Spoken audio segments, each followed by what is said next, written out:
जो याचक हैं, अर्जी देते हैं नए वोटर बनने के लिए। हम उनकी बात नहीं कर रहे जो याचक हैं, अर्जी देते हैं नए नागरिक बनने के लिए। हम उनकी बात कर रहे हैं जो इलेक्टोरल रोल में 2003 से बैठे हैं, कोई 10 साल के लिए, 5 साल के लिए, 12 साल के लिए, 15 साल के लिए, 20 साल के लिए।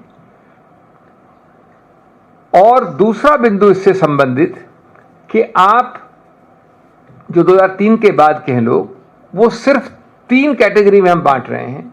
उनका समय सीमा दिए, मैं आपको डिटेल से बोर नहीं करूंगा। और 3 कैटेगरी में आपको ये दस्तावेज देने से ही सिर्फ आप अपने आप को ये टेस्ट को आप सफल हो सकते हैं। टेस्ट के अंदर क्या है वो 3 समय सीमा। समय सीमा 1 में अगर आप पढ़ते हैं 2003 के बाद वाले लोग, तो उसमें आपको अपने खुद का जन्म दिवस का सर्टिफिकेट देना पड़ेगा, बर्थ सर्टिफिकेट, यानी मेरे को अपना। अगर आप दूसरी समय सीमा में पढ़ते हैं तो मेरे को अपना या मेरे माता या मेरे पिता दोनों में से एक का। और तीसरे में मुझे अपना, मेरे माता का और मेरे पिता का, तीनों का सर्टिफिकेट देना पड़ेगा। उसके अलावा अगर आप ये सिद्ध नहीं करते हैं तो फिर आप उस 2003 की बाद वाली इलेक्टोरल रोल जो प्रकाशित हो चुकी इतने वर्षों, उसमें नहीं रह सकते। मैंने मजाक में कहा, जजेस को भी मैंने कहा कि साहब ये बहुत संदेह की बात है कि दिल्ली में कौन से ऐसे लोग हैं हमारे जैसे जो अपना खुद का बर्थ सर्टिफिकेट ला सकें। अपने माता या पिता की बात तो दूर है, मैं अपना सर्टिफिकेट आसानी से, कि मुझे पूर्व सूचना नहीं हो कई महीनों की, तो नहीं दे सकता बर्थ सर्टिफिकेट। तो ये था मूल मुद्दा, जो एक संदिग्ध कैटेगरी बनाना, एक जिम्मेवारी उल्टा करना, बर्डन ऑफ बदलना। तीसरा था कि ये सब किया गया एक प्रशासनिक कार्रवाई द्वारा, कानून में कोई बदलाव नहीं है। रिप्रेजेंटेशन ऑफ पीपल्स एक्ट होता है जो मूल ढांचा जो कानून का है इस विषय पे, उसमें कोई बदलाव नहीं है, कोई स्टैट्यूटरी नोटिफिकेशन नहीं है, एक प्रशासनिक आदेश है, एक प्रेस नोट है। और ये अधिकार क्षेत्र, जो तीसरा बिंदु सबसे महत्वपूर्ण है, मुख्य रूप से एक तरफ देखता है, एक कसौटी को देखता है, नागरिकता। तो बड़ा सरल आंसर है, नागरिकता की कसौटी को देखने का अधिकार क्षेत्र चुनाव आयोग में नहीं है। नागरिकता हो या न हो, या जो एक स्थापित वोटर लिस्ट में व्यक्ति है उसकी नागरिकता के कारण हटाया जाए कि नहीं, वो किसी और ट्राइब्यूनल को, कभी फॉरेनर्स ट्राइब्यूनल होगा, कभी एमईए होगा, कभी सरकारी एक प्रक्रिया होगी सिटीजनशिप एक्ट के अंदर, वो एक अलग एक्ट है। लेकिन रिप्रेजेंटेशन ऑफ पीपल्स एक्ट में पिछले 75 साल में कभी ये नहीं कहा गया कि हम आपके दस्तावेज देखेंगे एक मूल उद्देश्य के साथ कि नागरिकता आपकी कहाँ है। तो नागरिकता का अधिकार क्षेत्र भी आपके आसपास नहीं आता चुनाव आयोग को। ये तीसरा अहम मुद्दा हमने उठाया है। मैं किसी मुद्दे के मेरिट्स की बात नहीं कर रहा हूं, मैं ये बता रहा हूं कि हमने क्या मुद्दे उठाए, उनमें निर्णय क्या होगा वो उच्चतम न्यायालय का अधिकार क्षेत्र, मेरा नहीं, आपका नहीं। चौथा, हमने कहा कि एक बहुत पुराना निर्णय है उच्चतम न्यायालय का ही, उसका नाम है लाल बाबू हुसैन, जिसने कहा है कि नागरिकता के विषय में, और जो ये कैटेगराइजेशन है 2 तरह का, एक तो वोटर जो लिस्ट में आना चाहता है पहली बार, और दूसरा वोटर जो लिस्ट में बैठा है ऑलरेडी कई वर्षों से। ये 2 अलग कैटेगरी हैं। जहां तक दूसरे कैटेगरी, उच्चतम न्यायालय कह रहा है, मैं नहीं कह रहा हूं, जहां तक दूसरे कैटेगरी का सवाल है, आप उसको हटा नहीं सकते जब तक कि एक पूरी न्यायिक प्रक्रिया न हो। न्यायिक प्रक्रिया मतलब होता है कि ये महिला मेरे विरुद्ध एक ऑब्जेक्शन करेंगी, मैं उस ऑब्जेक्शन का जवाब दूंगा, एक निष्पक्ष तीसरा जज उसका निर्णय करेगा, और उस निर्णय के बाद मैं हटूंगा। आज चुनाव आयोग प्रशासनिक एक सूचना द्वारा ये कर रहा है, वो भी कुछ दिनों में, कुछ हफ्तों में, बहुत अल्प समय में। 5वां बिंदु था हमारा कि ये जो संदिग्ध कैटेगरी मैंने बोली, ये लगभग 4.9 यानी 5 करोड़ की कैटेगरी है। 5 करोड़। भारत का सबसे ज्यादा वोटर वाला प्रदेश है उत्तर प्रदेश, उसके बाद नंबर 2 पे आता है बिहार। टोटल लगभग 8 करोड़ मतदाता हैं, उसमें से 5 करोड़ इस संदिग्ध कैटेगरी में आ गए। फिगर बदलता रहता है, 4.9, 4.4 से फर्क नहीं पड़ता। तो अगर इसमें से आप 2 करोड़ को भी निष्कासित कर देते हैं, डिसएनफ्रेंचाइज कर देते हैं, वोट बंदी कर देते हैं, तो चुनाव कैसा? चुनाव का सबसे अहम, एक पुराना सिद्धांत है हमारे कानून का, कि LPF लेवल प्लेइंग फील्ड सबसे महत्वपूर्ण चीज़ है। लेवल प्लेइंग फील्ड आधार है चुनाव का, वोटर का, और चुनाव और वोटर और लेवल प्लेइंग फील्ड आधार है गणतंत्र लोकतंत्र का, और लोकतंत्र गणतंत्र आधार है बेसिक स्ट्रक्चर का, मूल ढांचे का। इसका मतलब है कि अगर मैं संविधान संशोधन द्वारा भी कहूं कि लोकतंत्र में ये नॉन लेवल प्लेइंग फील्ड हो सकती है या 1 पर्सन 1 वोट नहीं आवश्यक है, तो वो मूल ढांचे का संविधान संशोधन अपने आप में असंवैधानिक होगा, क्योंकि वो मूल ढांचे का उल्लंघन करता है। तो ये बहुत ही एक खतरनाक और बहुत ही एक विशेष स्पेशल अजीबोगरीब प्रसंग था। छठा हमने जो बिंदु किया बड़ा रोचक है और बड़ा दयनीय है। क्या है वो? आप और हम पिछले 15 वर्ष से अगर छींकते हैं तो भी हमको आधार दिखाना पड़ता है। आधार हमारा आधार है। रेलवे स्टेशन से दुकान, अस्पताल से यूनिवर्सिटी, यूनिवर्सिटी से हवाई जहाज, कहीं जाइए पहली चीज़ है आधार कार्ड। और मैं उसकी बिल्कुल निंदा नहीं कर रहा हूं, मैं उसके बारे में बात नहीं कर रहा हूं। ये स्थापित एक प्रक्रिया है। नंबर 2, उससे भी ज़्यादा विचित्र विडंबना, इस आधार को, क्योंकि जब ये आधार आया था तब चुनाव आयोग का कानून कई वर्षों से चल रहा था, उस कानून में इसका जिक्र नहीं था। तो रिप्रेजेंटेशन ऑफ पीपल्स एक्ट को हाल में कुछ वर्ष पहले अमेंड किया गया, संशोधित किया गया, अगर जिसको इंटरेस्ट है वो अनुच्छेद 23(4) के अंतर्गत, और आधार को उसमें पूरी तरह से स्थापित किया गया एक्ट के अंदर संशोधन द्वारा, पार्लियामेंट द्वारा। तो यानी आधार का लोकस है। इसके अलावा चुनाव आयोग जो खुद कार्ड इशू करता है, जो आपके पास भी मेरे पास भी, इसको इलेक्शन कमीशन कार्ड कहते हैं, कुछ लोग उसको EPIC कार्ड कहते हैं। वो किसका कार्ड है? चुनाव आयोग का कार्ड है। वो उसको कहते हैं वोटर आइडेंटिटी कार्ड। तीसरा, खैर एक हम सब जानते हैं, राशन कार्ड, खासतौर से बिहार जैसे इलाके में। अब मजे की बात यह है कि तीनों, उसके अलावा बहुत सारे और कार्ड हैं, तीनों के बावजूद चुनाव आयोग तीनों को निरस्त कर सकता है, इग्नोर कर सकता है इस आदेश के पहले। यानी आप तीनों लेके जाएं या उनमें से 2 लेके जाएं तो कह सकता है कि ये पूरी तरह से सफिशिएंट नहीं है, पर्याप्त नहीं है, आप जाके वो लेके आओ, बर्थ सर्टिफिकेट खुद का या खुद का माता पिता के साथ, और या दोनों तीनों के साथ। तो ये बड़ी एक अजीब बात है कि जहां सबका देश का आधार बना रहा है सहारा, वहां EC ने उसका कर दिया है किनारा। इसका तो कोई समझ नहीं आया। मैंने कहा था कि India lives on Aadhaar from rations to rail, but for elections it is suddenly become a fairy tale. ये चुनाव आयोग ने एक प्रशासनिक आदेश द्वारा, और उसके अलावा जो फॉर्म है स्टैट्यूट के अंदर, कानून के अंदर, एक्ट के अंदर, जिसको ना आप बदल सकते हैं ना मैं बदल सकता हूं, फॉर्म 4, फॉर्म 6, फॉर्म 8, कोई भी बदला नहीं गया है, वो ऐसा वैसा पुराना है। एक प्रशासनिक आदेश द्वारा कहा है कि आपको ये दस्तावेज दिखाओ। फिर हमने बात की लॉजिस्टिक्स की, क्या किस प्रकार से इसको आप कार्यान्वित कर सकते हैं, जमीनी सच की। 25 तारीख थी जुलाई की इस आदेश के अंतर्गत। ये तो हमारी याचिका दर्ज करने के बाद इसकी तारीख 4 अगस्त पर आई गई, और 4 अगस्त में भी कुछ फाइल नहीं करना है, सिर्फ फॉर्म फाइल करना है, उसके साथ कोई दस्तावेज नहीं देने। ये संशोधन किया है। तो एक्चुअली इस प्रक्रिया इतनी बड़ी 4.5 करोड़ के लोगों की संख्या को लगभग 2-2.5 महीने में असिस्ट करना ऐसे कार्ड लेने के लिए एक असंभव प्रक्रिया है, एकदम असंभव है। इसके लिए कोई रॉकेट साइंस नहीं चाहिए, और कितने भी सैकड़ों लोग आप लगाएंगे, उसमें अगर एरर मार्जिन कितना भी हुआ, 2 करोड़ का भी हुआ, तो आप बहुत बड़ा हनन कर रहे हैं लोकतंत्र और गणतंत्र का।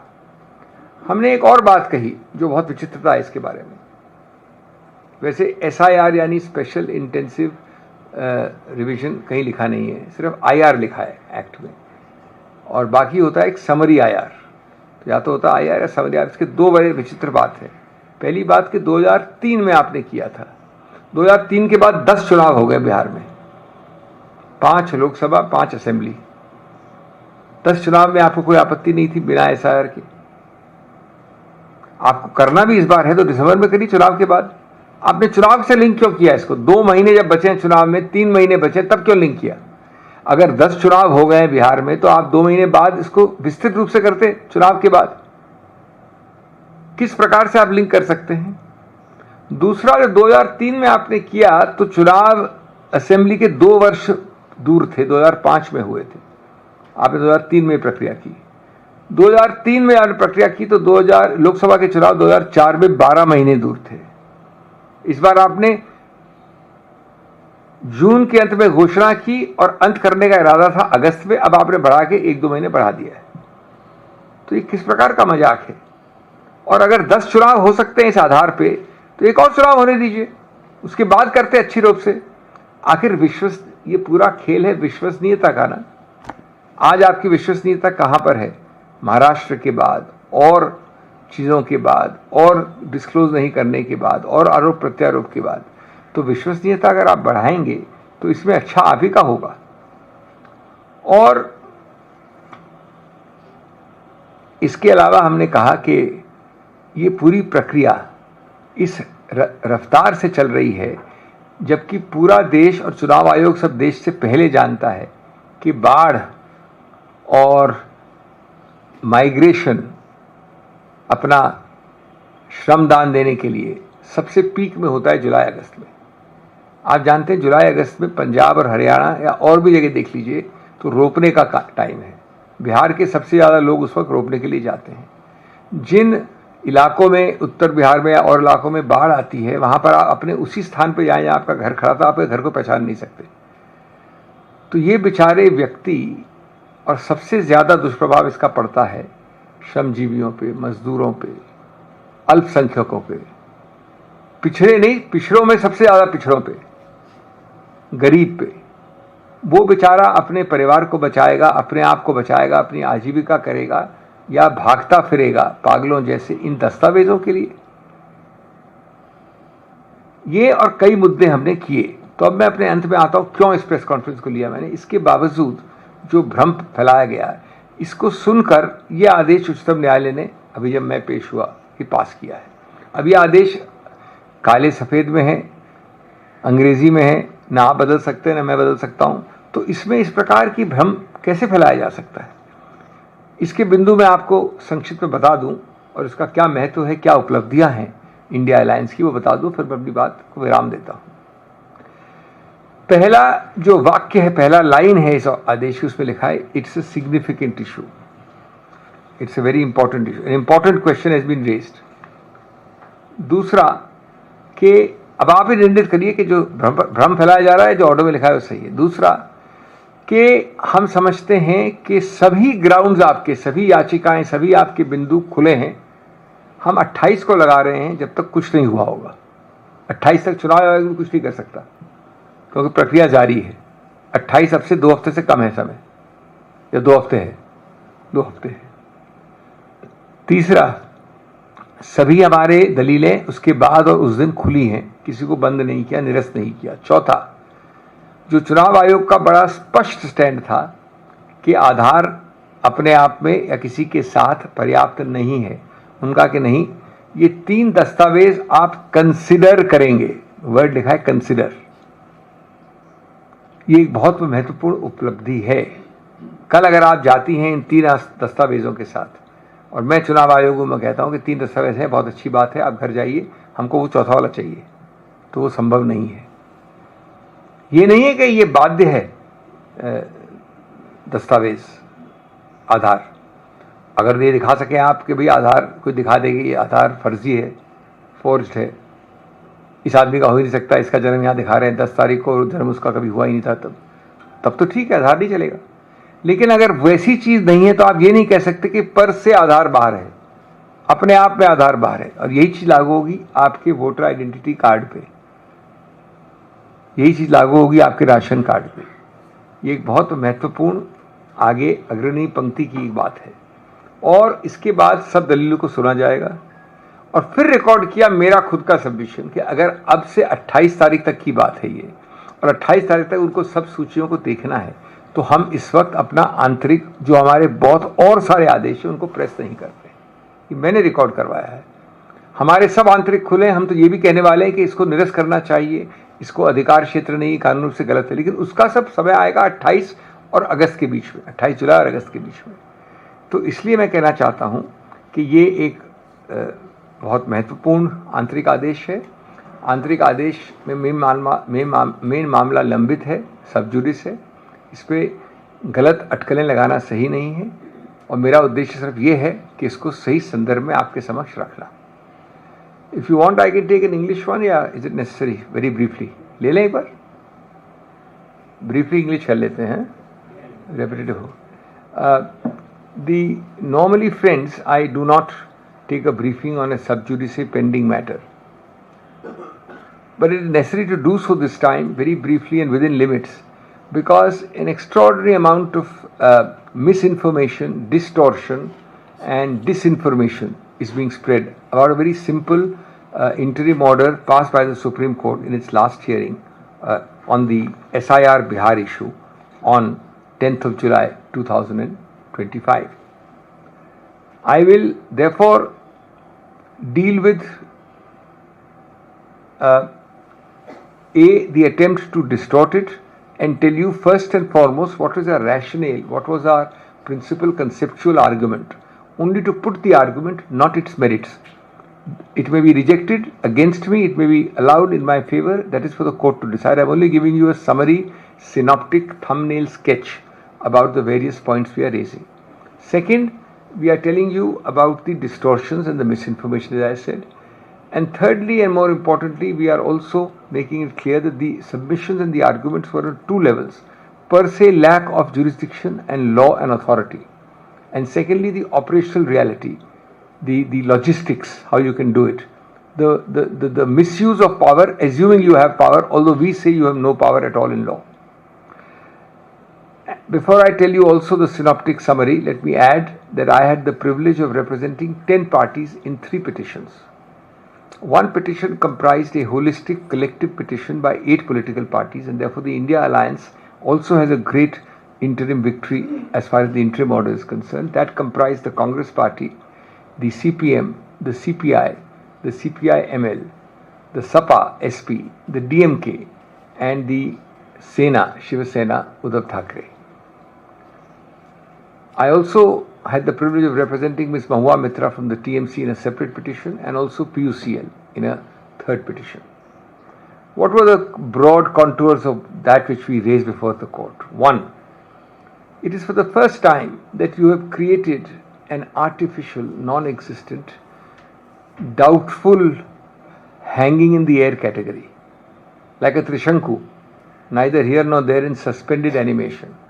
That category is this: anybody and everybody who is registered after 2003, which is estimated to be above 4.9 crores, maybe 5 crores, maybe 4.5 crores, doesn't matter. All of those people are deemed to be in a suspended category where, until they prove, and the proof is focused on citizenship, despite being a voter on a registered voter list for the last 10, 15, 20 years, they may be barred from voting. The obvious implication is an unprecedented implication. One, the burden of proof is reversed. The EC is not coming forward and saying so-and-so person, this journalist is born in Bangladesh, he is a non-citizen, I have material. Give him a notice, adjudication happens. He has to prove that he is not so-and-so. Secondly, this is done by recourse to an artificial further subcategorization in this category of all those who were registered after 2003. Remember, we are talking of already registered voters. Already registered voters after 2003, category A, born or concerned between this year and this year, they give a year, I'm not going to detail, 87 to some years, have to produce their birth certificate. If you are on 2003 list, you are left out. If you are not 2000 list, then you must produce so-and-so birth certificate of your own. If you are in another time period, you must have your own birth certificate and that of your father or your mother. If you are in the third time period, you must have the birth certificate of yourself plus your father plus your mother. You can imagine how many of you, if asked within 1 week or 2 weeks or 4 weeks in Delhi to produce a birth certificate, produce it. I doubt many of you can. Certainly I could not. if given not sufficient notice. Here I have to get my father or mother and then my father and mother in some cases. The other aspect we raised was that the focus of this exercise was itself unconstitutional. This exercise was focused on determining nationality, citizenship. That is totally beyond the jurisdictional remit of the Election Commission. The Election Commission cannot decide citizenship. Citizenship can be decided either by foreigners' tribunals or by Government of India under a different act, Citizenship Act. In the course of dealing with already registered voters, you cannot disenfranchise them by saying that you're not a citizen. This exercise has to be done somewhere else, and then you can come and say, I have proved that this man is not a citizen, therefore remove him from the list. You can't tell that an already registered voter is subjected to a scrutiny by the Election Commission and removed on the ground of citizenship. Number 3, there is a more than 20-year-old judgment on this by the Supreme Court called Lal Babu Hussain, which has held exactly this, that citizenship is not within the domain of the Chunav Ayog, the Election Commission. It is also said that there is a fundamental difference between those who apply for registration as a voter, those who want to come into the list of registration of voter for the first time, versus those who are already sitting on the register. And therefore, this is a without jurisdiction, without law exercise at the base, in a conceptual fundamental sense.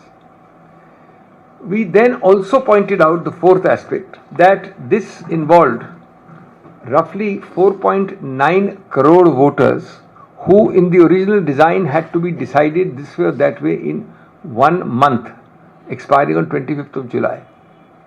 Now they are saying that all of them can apply, but we'll decide them within 2 months later. So the same principle cannot be possibly by any logistical exercise, by any amount of an army doing it, do it in 2 months or 3 months. How you will get citizenship proof in this time is impossible to conceive. Next is a very, very important point on which the court gave us a very, very preliminary interim order. The document itself lists, the Election Commission document order lists several documents, but makes it clear that none of them will decide the matter unless you produce your citizenship proof. It is written there, optional.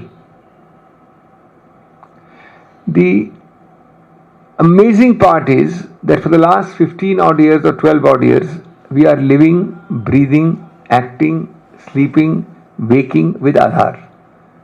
If you go and sneeze, you must produce an Aadhaar. You go to the railway station, to a cinema hall, to a university, everywhere it is Aadhaar.